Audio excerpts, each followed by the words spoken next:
Now that the energy crisis has been solved, I want to take a step away from technology for a little while. I want to return to the Wizard's Tower that we built all the way back in episode 6. If you've seen that episode, you'll know that this is where we've been doing our Iron Spells mod stuff. So we have our inscription tables and the scroll forge that we have placed in this pretty cool looking area. But I want to use this long forgotten top level to actually start a new mod. We're going to be taking a look at Ars Nouveau. This is one of my favorite mods of all time, and I'm honestly surprised it's taken me this long to actually start it in this playthrough. But now that we have auto crafting set up, this should be a breeze. I want to sort of power level through Ars Nouveau as fast as possible and get the best gear that we can possibly get right now. So make sure to leave a like and subscribe, it helps the channel out a ton. Also consider becoming a channel member. It's the best way to support me directly, and you get access to all of these videos early. With all that out of the way, let's jump back into Ars Nouveau. So the first thing that you're going to want to do is get yourself a tattered tome. This is the documentation for Ars Nouveau, and it's a good way of actually figuring out what needs to be done. So if you don't already have one, you can just craft it with a book and lapis, not too bad. I think I found one in a chest. So what you want to do to get started is to sort of just look through the different pages here inside the book and kind of get yourself well adjusted to what Ars Nouveau is all about. And what Ars is all about is magic, of course, and spellcasting, and it's kind of a tech mod as well, a little bit, if you think about it. So I'm just going to begin by crafting a novice spellbook. This just requires a book and all of the basic iron tools. We have a little bit of these. Let's see, we just need the iron pickaxe. And here we go, the novice spellbook. I also forgot to mention that All the Mods 10 does have a quest book page for Ars Nouveau, and I definitely recommend going through as you sort of complete quests and picking up the quest rewards, because they can be pretty good. Also, I feel like the quest book is a lot more easy to understand than the tattered journal is, just because it has this sort of all in a very visual layout. And I'm a visual learner, so I think this is a little bit better. So what I want to do now is craft the scribe's table. This will allow us to build out different spells and learn different sort of glyphs. So it should be pretty easy to craft. We'll just need archwood slabs, which are archwood planks, which we have a few of. One thing that I also recommend is to go out and find all of the different types of archwood. I think the only one I'm missing right now is the yellow one, the flashing archwood. So here is our scribe's table, and I'll go ahead and set that down. Let's see, we come in from that direction, so I think over here is the best place for this. And it places down kind of weird, so you have to be at an angle. I'll put it off to the left here. It doesn't matter exactly where it is, but just for aesthetics. So we'll grab our rewards from that. Looks like we got some source gems, which are very valuable in this mod. So there are 3 different tiers of glyphs inside of Ars Nouveau. Right now, our spellbook is only capable of using tier 1 glyphs. To be able to access the different types of glyphs, you need to upgrade your spellbook. For the mage's spellbook, which is the next tier, we should have everything. Yeah, we do. So we could actually go ahead and immediately upgrade our spellbook, and now we'll have access to tier 2 glyphs as well. Unfortunately, to get the last spellbook, I'm pretty sure we're going to have to go to the end. Well, I guess not technically. We just need a nether star and this Wilden tribute, but to get the Wilden tribute, we got to do a few things first. So we'll start making our way towards the Archmage spellbook. I don't know if we'll get to it today though. So with spellbook in hand, if you just press C, it'll open up the spell creation sort of page. We have essentially 2 different types of glyphs unlocked right now. These are glyphs, by the way. So we have form, which are projectile, self, and touch. These are pretty self-explanatory. Projectile will send the spell out, self will cast a spell on yourself, and touch will touch the It'll be basically limited on the range, and it'll act like a mining tool. Effect, we just have break and harm right now. Break will break a block, of course, and harm will harm an entity. So what I want to do first is make a projectile break spell, and I will call this, I guess, just Mold Earth.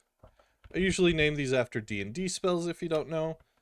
So here we go. If we just right click, you'll notice that that block just broke and it landed down here on the ground.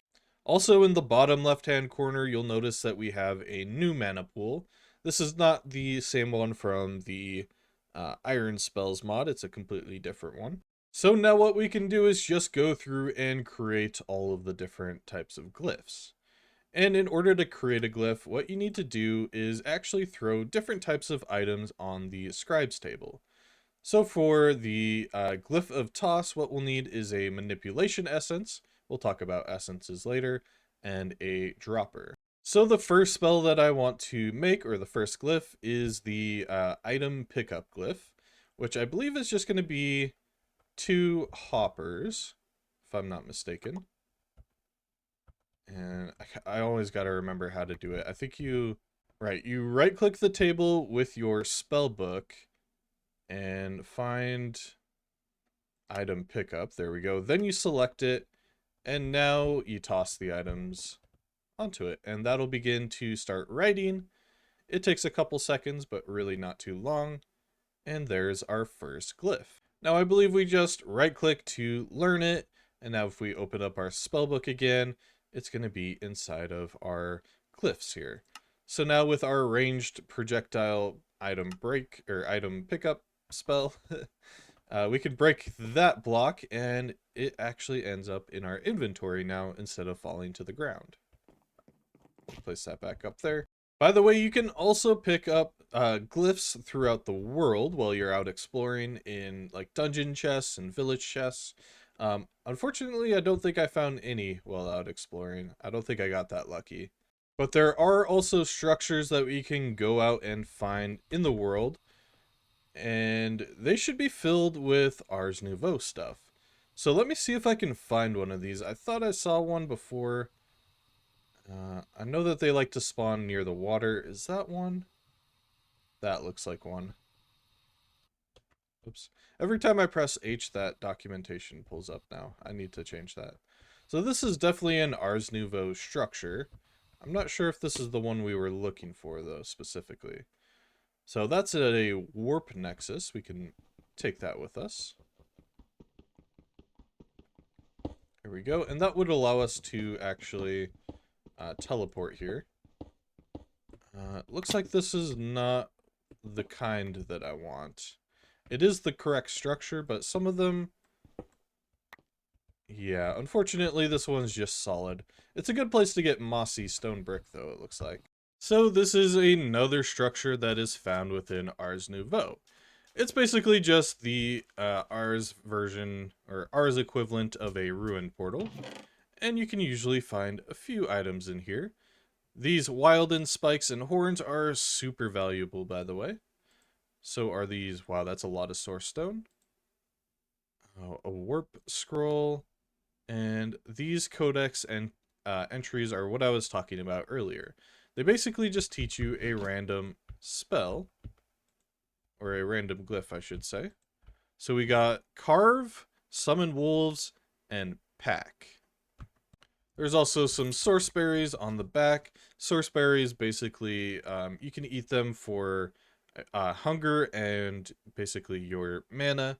And I think they can be brewed into potions as well. And by the way, this is a really cool looking village right here. And it's right next to another village. I've not explored, I think this is north of my base. This is pretty cool. Well, I found a flashing archwood tree. That's pretty good. I think that's the last one that I was missing. And here's another one of those ruined portals. We can learn a few more glyphs. Nice. Pantomime and not undead. Okay, pretty interesting. Oh, that's a big guy right there. What the heck? I've never... Oh, What mod are you from? Oh, I can't even... A sea serpent from Ice and Fire. Ice and Fire is in this? Oh no. If you don't know, that mod adds dragons. Ooh, that one's green. Huh. Crazy. Oh, he's coming after me. Oh, and look at these guys. These are... Oh, stop sinking. Stop going down. Hippocampus. Oh, okay. They're just kind of chilling here. They kind of look like horses. Huh. Oh, that guy just got eaten, though.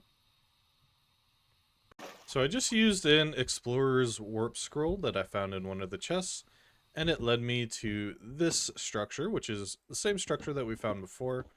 Hopefully it's the kind that we need. It's not. Unfortunate. We might have to just build everything ourselves, but that's fine. But we got some more codex entries. So we got Fell, Spark, Filter Undead, and Filter Fiery. Ooh. Oh, and that Explorer's Warp Scroll brought me to a Wilden Den. Oh, nice. So this is where Wildens spawn. Let me get a torch here. I don't know how strong these guys are going to be. We're pretty well guarded. Wow. There we go. Oh, we got a trophy. So yeah, these Wilden wings, Wilden horns, everything like that. Make sure to collect it. There's also a few chests inside of here as well. A leather belt, okay. Lightning affinity. So I've returned back home, unfortunately unsuccessful in finding what we were looking for, but that's alright, we got a few extra glyphs that we wouldn't have gotten previously. So next up I want to create the imbuement chamber. This is basically how we convert mana and items into different items from Ars Nouveau.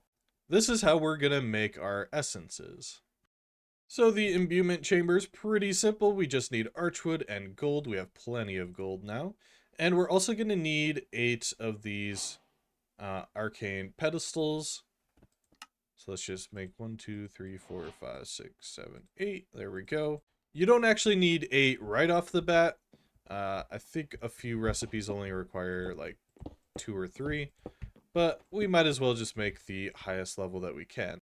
Next up, we'll also want the enchanting apparatus. This is how we make some more things from ours as well. This is how we actually get the armor. So we'll also need an arcane core for that. And we'll want 8 more pedestals. We are out of source gems though.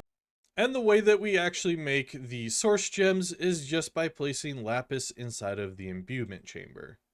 But we're also going to need source. Source is basically the energy equivalent in this mod. So there are a few ways that we can generate source. We could do the volcanic source link. I believe this one consumes lava. There's the vitalic source link, which generates source from mob deaths. There's the mycelial source link, which generates source from nearby food, so you feed it food. And then the agronomic one is basically whenever plants grow, you get a little bit of source. So I think I am going to use the volcanic source link. It actually generates source by consuming burnable items. I was wrong about the lava. And if we feed it archwood logs, it will generate bonus source. And we can actually get archwood logs from our bees. So I'll probably set up a few lumber bees with specifically blazing archwood because it does have a little more energy, I believe. It burns for a little bit longer than the other ones. So we'll get a simulator upgrade auto-crafted as well as some speed upgrades. And I already have a few lumber bees. Here they are. I think I was setting up birchwood over here. Yeah, I just set this one up not too long ago. So I've just done pretty much the most simple automation that you can do with these source gems. I just have a frame drawer on top. This just has a pusher upgrade, and I made sure to set the direction to down. So that pushes lapis inside of the imbuement chamber, and when the imbuement chamber is done crafting, the drawer on the bottom has a puller upgrade that pulls from the top of it, so it pulls out of the bottom of the imbuement chamber. And these are just filtered to lapis and to the source gems. That way it just pulls out the source gem and not the lapis. And so for our source generation, like I said, we're going to go with the volcanic source links. So I'll just place this down here in the corner. So I have a blazing archwood down here. That's just for decoration. But I will place a framed drawer on top of it. And we'll just use a pusher upgrade to push down. There we go. And now we can just fill this with blazing archwood logs. Now, hopefully that works. I'm thinking it might not because I forgot how this actually works. I think... Oh, we need to dropper it, don't we? Okay. That shouldn't be too bad. And I think I'm just going to use a timer from RF Tools. Let's see if that'll work. So I have a dropper here. Need to place a couple blocks on top. Make sure that the dropper is facing down, just like that. And we will have a timer pointing into it, I think. Something like that. And that might be facing the wrong way, actually. So I think I gotta go from this side. Nope. Not sure exactly how this needs to be oriented. There we go, something like that. And if we right-click this, we can actually set a delay. And I think something like this should work for this as well. So we just have the dropper dropping the blazing archwood logs next to the source generator right there. Every time it pops out, it will generate a little bit of source. It'll consume the log, of course, generate a little bit of source. I've set up some additional source jars here. Once these two are filled up, this one should hopefully fill up as well. There is a range on how far it can go, but I'm not entirely sure. I can never remember how far it is. It's usually pretty long. It might be able to reach all the way over here. And it looks like it doesn't actually reach all the way over here, as I've taken away the other jars and put one jar down here, and it's definitely not bringing the source over here, but I do know how we can solve that issue. And that's with a source relay. Source relays will basically allow us to change where the source will end up. You can kind of think of them as pipes for source. But to actually use it, we are going to need a Dominion wand. This should be pretty easy. We just need to put 2 source gems, a stick, and gold inside of the pedestal surrounding the enchanting apparatus. So this will be our first craft with this. It doesn't matter where you put any items here. Let's see. Right, the stick, though, needs to be in the center. Here we go. There we go. I had the arcane core sideways. So that'll begin to spin up. I missed that animation. It's so good. And there is our Dominion wand. Now, I believe we just placed the source relay there. We right-click on our first source jar, right-click it to the source relay. Then we right-click the source relay over to that source jar there. And that'll begin to transfer all of the source all the way over there. Nice. So that'll actually help us speed up the production of our source berries, or our source gems, sorry. So we can go ahead and claim our rewards from that. I'm pretty sure we got some more source jars, which is always a good sign. So the next thing that we're going to want to craft are the Mage Bloom seeds. This will actually allow us to make Mage Bloom fiber, which is how we actually craft the armor from Ars Nouveau. So all we need is 4 source gems surrounding any type of seed. And I believe that was inside of the enchanting apparatus, so we'll go... it doesn't really matter where these go, but we can go ahead and place those inside just like that. That'll begin spinning.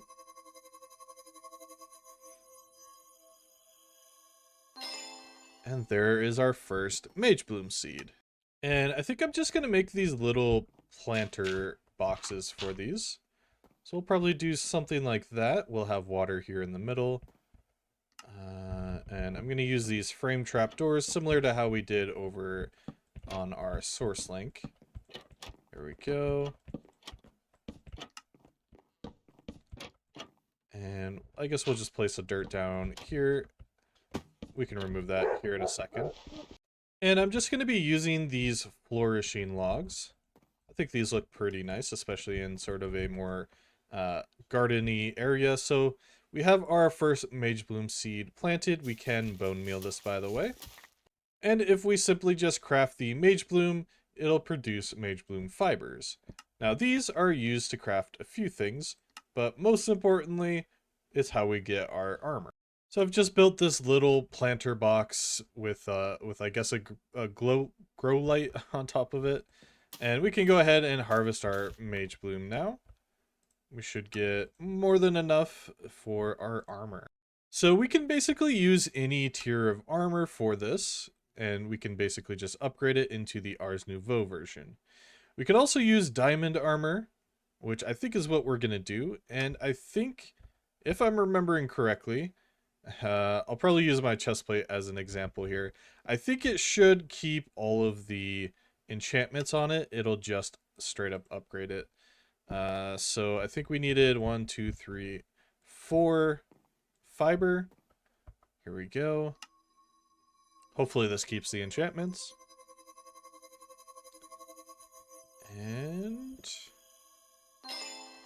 there we go. And hey, it did actually keep the enchantments.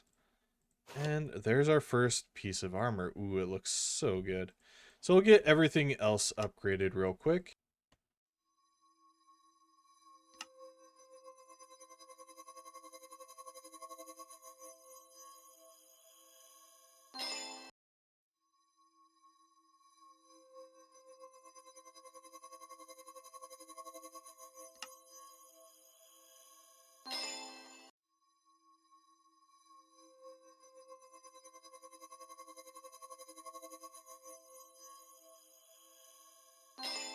So now we can go ahead and equip that.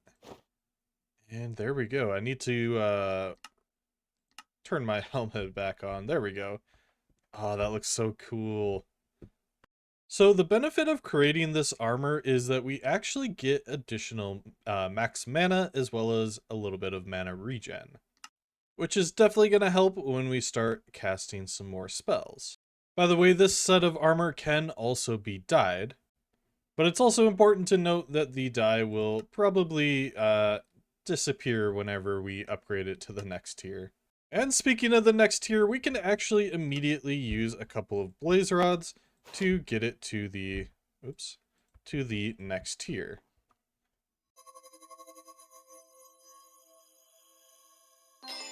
So the difference between tier 1 and tier 2 is pretty simple. We essentially get an additional modifier slot.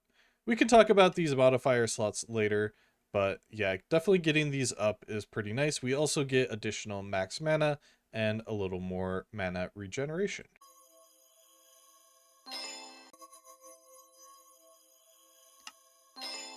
So now we can go ahead and equip that once again, and there's no visual difference as far as I know, but yeah, it does look pretty good still. I think I like it a little bit better without the engineer's goggles. Looks pretty cool. And I actually messed up. So with the Mage Bloom seeds, you're actually supposed to craft 3 of them for this quest. I'll see if I can destroy the ones that we already have. Let's see. Will that pop out a seed? It does. Okay. So we got 3 of those. Now we can do the quest. Here we go. The Mage Bloom fibers. So in order to keep upgrading our armor, we're going to need to make a Mark of Mastery, which is going to require every single type of essence. And because my goal in this series is to automate everything, we're going to need to automate all of the essences. So the good thing about making essences is that it doesn't actually consume each of the items around it, it just consumes the source gem. So for example, if we want to make the manipulation essence, all we need is a stone button, redstone, and clock inside of an imbuement chamber with a few pedestals around it, and then we just need to feed it source gems, and it can continually produce the the manipulation essences. We are going to need a ton of source as well, though. So we're going to need 8 imbuement chambers. Oops, that's 9. We'll need 24 arcane pedestals because each of the essences has 3 components to it. So our source stone might be a little bit of a hindrance here, but there we go. And now I'm actually going to be using this floor that's just below the previous floor to actually set these up. I think the hardest part of this is going to be making sure it looks good and is basically symmetrical. So we can do one on each side like this. Let's see here, where did I put that? Two blocks away from there. So imbuement chamber there. Imbuement chamber there, and one last one here. And for the other ones, I think we just come straight out and about right there should work. And now we can just go ahead and surround each of the imbuement chambers with our pedestals. And oh, I just remembered they only need 3 each actually. So let's redo that one. 1, 2, 3. Maybe we do all on the outside, something like that. I don't know. Just as long as it looks good, because we don't need to pipe any items or anything into the pedestals themselves, just the imbuement chambers. So there we go. So for the abjuration essence, we're going to need a fermented spider eye, sugar, there we go, and a bucket of milk. So we just need to place these around the imbuement chamber just like that. Shouldn't matter where they go. But we can now test it with a source gem. And of course, we don't have any source really close by. We'll solve that in a little bit, but yeah, it should still go even if we don't have any source nearby. For the air essence, we just need a feather, wild and wing, and any type of arrow. Earth is just going to be iron, any type of seed, and dirt. We can get those in our pedestals now. Fire essence is flint and steel, torch, and gunpowder. Manipulation essence is a stone button, a redstone dust, and a clock. And we'll get those all on the pedestals just like that. Water might be a little more tricky. We need a water bucket, snow block, and kelp. Surprisingly, I have 1 piece of kelp. I don't have any snow blocks though. But we should be able to find one pretty easily out here in the ice spikes biome. There we go. Snow block. Nice. Anime essence, or anima essence, requires a wither skeleton skull, bone meal, and golden apple. I don't know if I have any skulls, but I can craft them, just because we've gotten quite a few of these wither skull fragments. We have plenty of golden apples, and we'll place these down just like that. The only one that we're going to be missing right now is the conjuration essence. I haven't found any Wilden horns yet, and we also need to find a starbuncle to give it a golden nugget. So I think I'm going to explore a little bit more today and try to get a Wilden horn. These will drop from Wilden pack hunters. So let's see if we can find a pack hunter just so that we can see what it looks like. Unfortunately, can't. I thought there would be a data model for it. So we'll just have to go to Wilden dens and try to find some Wilden horns. Oh my gosh, of course. So this tower is right next to my base. Like, my base is right there. I dig down into it, and it's the one that we needed. Oh no. Shoot. Well, we got a Starbuncle charm. That's pretty good. So you also get this Scryer's Oculus. That's pretty cool. A Scryer's Scroll. Whoops, don't put that in there. And this is going to be full. Oh, Wilden horn. Nice. This will be full of Ars Nouveau items as well. Even an alteration table. Nice. We don't have to craft that. A Mage Bloom bed. Interesting. And of course, a full suit of Arcanist robe. Now, these are the, I think, iron tier, or maybe, actually, I think it's the gold tier. So it's not as good as the armor we are currently wearing. But there is a source gem block right below it as well. So that's a few more source gems. And from those mystery glyphs, we got light and entity. Oh, and I think I found a starbuncle. I did. So I think you just throw a golden nugget at it, and he's carrying it away, and there we go. So there's our starbuncle token. So with those two items found, we can now complete our last essence. Let's just figure out which slot it is. Here we go. So a book, starbuncle token, and wild and horn. And that is all of the essences, at least configured. By the way, this one, the abjuration essence just completed. That's pretty good. So the next step is going to be to actually automate this. So I've built a couple of additional wireless connectors in anticipation of what we're about to do. So I just want to pull some dirt down from here. I guess I'll probably have this, I guess there's pretty good. It doesn't quite matter what we do with this. So what we're going to do is use AE to basically have these autocraft recipes similar to how we've been doing. So we'll have pattern providers on each of the different stands. So we'll just have these facing directly on the imbuement chambers. Hopefully that'll work. I might need to reconfigure things and add a barrel or a chest or something up on top. But here we go. I've also just auto-crafted a bunch of additional cables because we're probably going to need those. And even though these cables are already purple, I do want to make them into purple ME smart cables. They're just a little bit more magical looking. And because there are only 8 of these, we shouldn't have to worry about channels or anything like that. So I'm just going to hook them all up in a row, basically. And I didn't build some of these very symmetrically, I'm just realizing. Some of them are definitely not in the right place. So everything should now be set up how I want it.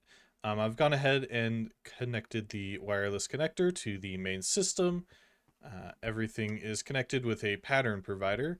So now all we need to do is go through and create a pattern for all of the different essences. By the way, in between episodes, I did actually make a wireless universal terminal, which has a pattern encoding terminal, the regular crafting terminal, and pattern access terminal inside of it. So now if we press this button here, we can actually change between the pattern encoding, our pattern access, and our regular crafting, which is going to be so much more handy. So what I want to do is basically just go through, and what I'll do is just place a source gem there and then drag the essence over. Oh, we're also going to need some more patterns because I haven't used this one yet. There we go.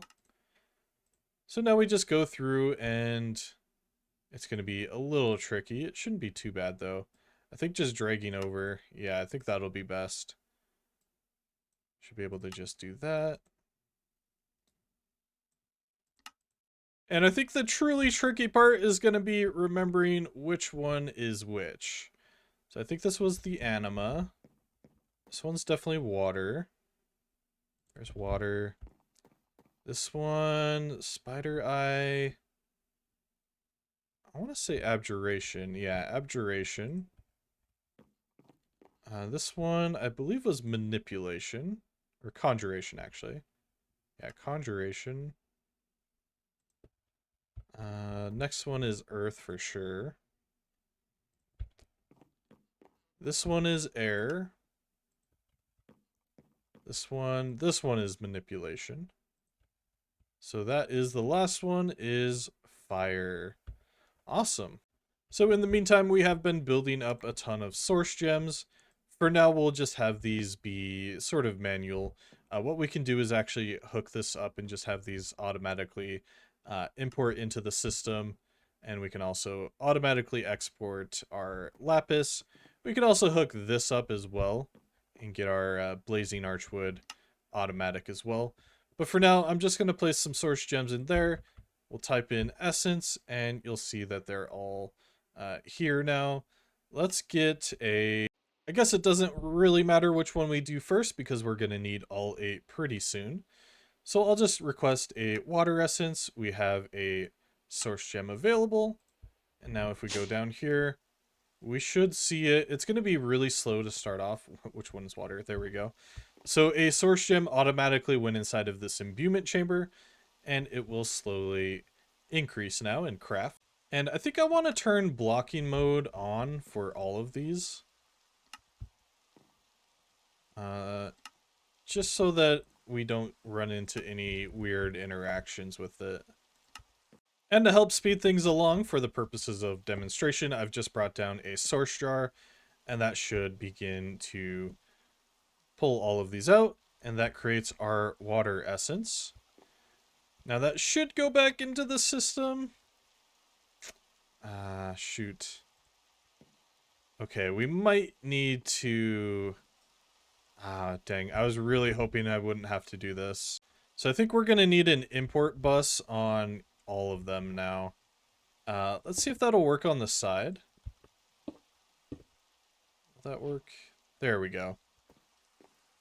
Shoot. Okay, so in terms of channels, this has split up pretty well.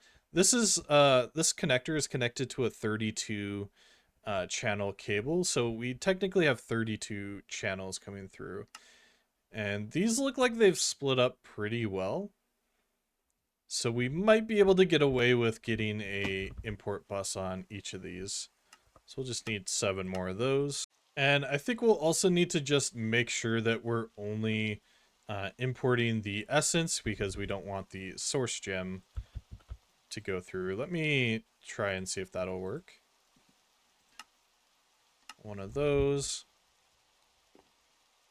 Yeah, it's not pulling out the source gem. So everything should be set up now.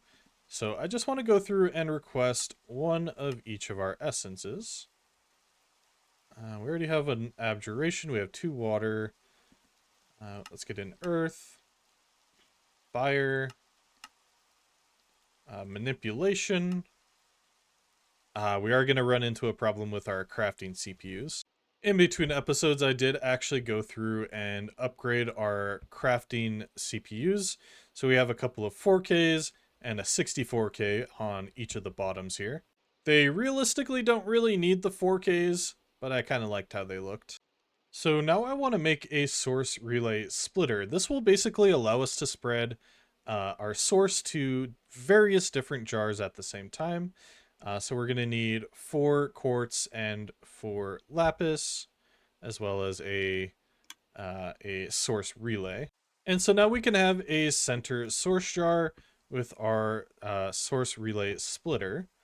And what we need to do is just, I believe we right click with that onto the jar, right click again onto each of these different jars.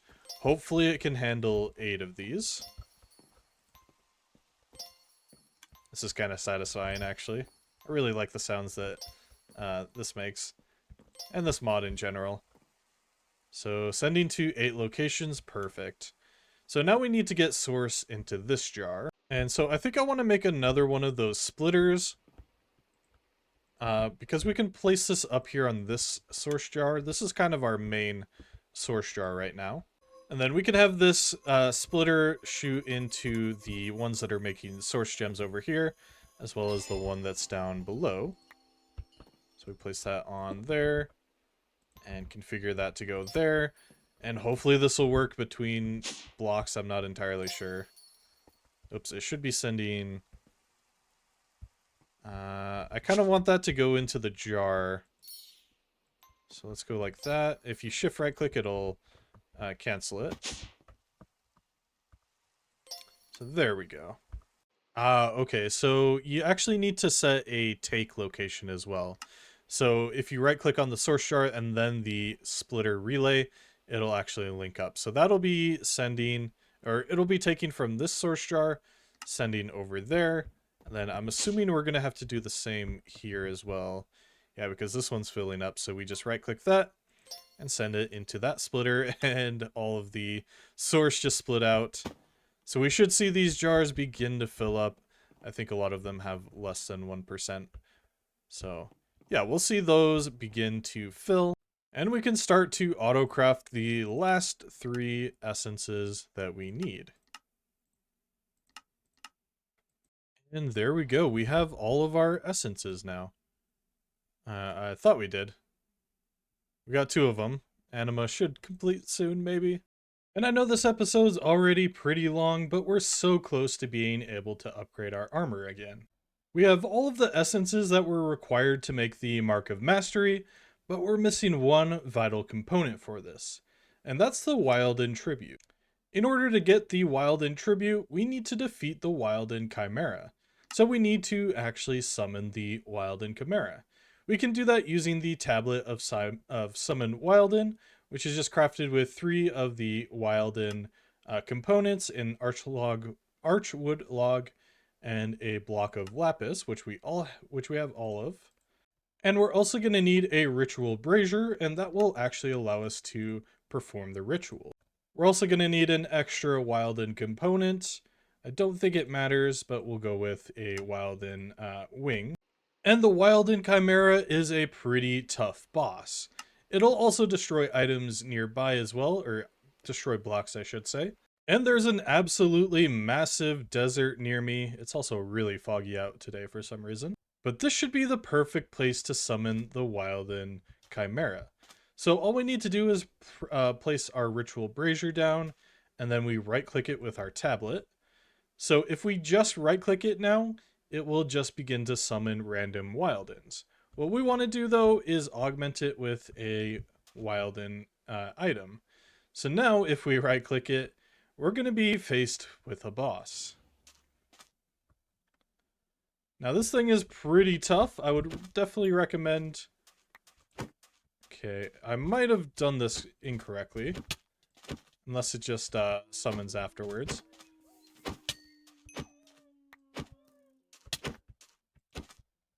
We're doing pretty good, though. So yeah, I think I messed that up somehow. Of course, we need all 3 augmented items. I thought it was just 1. There we go. 1, 2, and 3. And now let's try it. Hopefully that'll summon the boss this time. Should see it anytime soon. There he is. Oh, and there is custom music for this, by the way. So this boss fight can get pretty tricky, especially if you're lower level. We should be fine, though. We are pretty weak, as we basically only have diamond armor. Yeah, we're starting to take a little bit of damage. Oh, he's flying up now. I think that means he's immune to damage. No, he can still be hit. It can fly, though. It can definitely fly. Okay, so we also do a charge attack. So we just need to not be in his way. Okay. Ooh, wow. And he will definitely kick you around. He'll start flying again. He'll probably do his dive attack again. There we go. And there we go. We defeated the Wilden Chimera. There's usually another phase as well. I guess we beat him fast enough. He'll go into sort of a defensive spike mode, and he'll send spikes out. But yeah, we have our Wilden Tribute finally. So now we can take all of our essences out of the system. We only need 1 of the water ones. And we can place them in our enchanting apparatus. Again, it doesn't really matter where any of them go, as long as we have all 8 of them.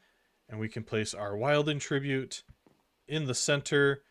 Ooh, unfortunately, we're not going to have enough essence or source. So one good thing about these splitters is that we can actually take from multiple places as well as send to multiple. So I'm just going to be draining a few of these jars. We can reverse these again later. There we go. And now that source jar should begin to fill up. And hopefully that'll be enough to start the ritual. It looks like it is. And that should give us our Marks of Mastery. Nice. Fortunately, we do get 5 of these. So with these, we can now go through and basically upgrade all of our armor to tier 4. And now we just need some netherite, which can be found even easier by using netherite site potion. And we'll combine those into the charm version. That way we can just toggle the effect on and off. Let's see, I'm not seeing any nearby. And apparently reloading the game actually will fix that, so that's definitely a good thing to know. I was definitely worried for a little while there. So we just need 4 ingots. By the way, I had 16 ancient debris, ran it through the mechanism crusher here and the enrichment factory, and that turned it into like more than half a stack. It was really good. And so I've been thinking about which armor upgrade that I actually want to go for this. I'm thinking I want to go Aquamancer. It's not going to matter for too long though, because the next upgrade is all the Modium. And that'll just basically increase our everything else. It won't be for our water spells. So it's kind of irrelevant in the long term, but it's definitely a nice to have right now.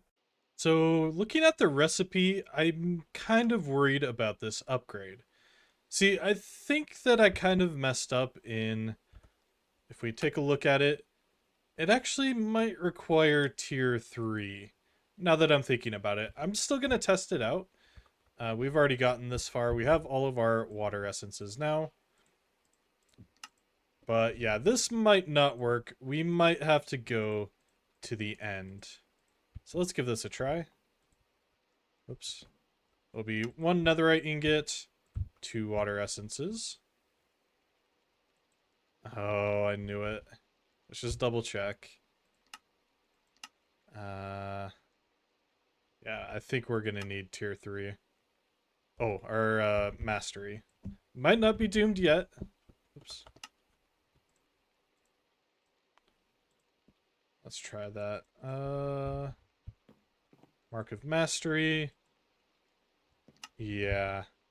Oh, we were so close, yet we are still so far. So I guess that means that we're gonna have to go to the end really, really soon. Probably next episode.